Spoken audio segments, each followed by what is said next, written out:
বিশ্ববাজারে শুল্ক বৃদ্ধির প্রভাব বিস্তার করছে যুক্তরাষ্ট্র। গত সপ্তাহে অন্যান্য দেশের পাশাপাশি চীনের পণ্যও ৩৪% শুল্ক বাড়িয়েছে মার্কিন প্রশাসন। এই শুল্ক বৃদ্ধির প্রতিবাদে পাল্টা মার্কিন পণ্যেও ৩৪% শুল্ক বৃদ্ধির ঘোষণা দেয় চীন। এতে করে চরম ক্ষিপ্ত হয়ে চীনা পণ্যে আরও ৫০% শুল্ক বাড়িয়েছেন মার্কিন প্রেসিডেন্ট ডোনাল্ড ট্রাম্প। সব মিলিয়ে চীনা পণ্যে এখন মার্কিন শুল্ক বেড়ে দাঁড়িয়েছে ১০৪%।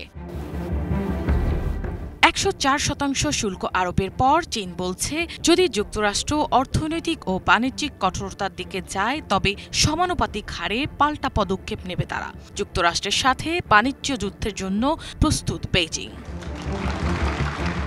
এর আগে ৩৪% শুল্ক বৃদ্ধির পর সোমবার সামাজিক মাধ্যমে ট্রাম্প লেখেন, চীন মঙ্গলবারের মধ্যে পাল্টা শুল্ক বৃদ্ধির পদক্ষেপ থেকে সরে না এলে চীনা পণ্যে আরও ৫০% শুল্ক বাড়ানো হবে। শুধু তাই নয়, এ নিয়ে চীনের সঙ্গে সব আলোচনা বাতিল করা হবে।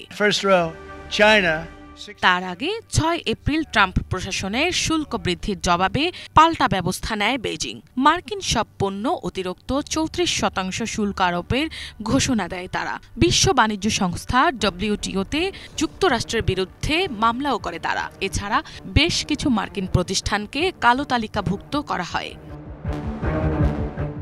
চীন থেকে যুক্তরাষ্ট্রে সবচেয়ে বেশি রপ্তানি হয় বৈদ্যুতিক যন্ত্রপাতি, কম্পিউটার, আসবাবপত্র সহ বিভিন্ন যন্ত্রাংশ।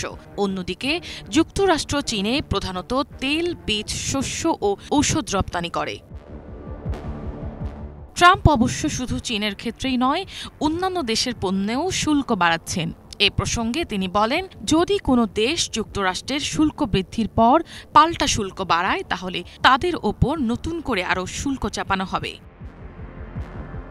মিনালা দিবা, বাংলাভিশন।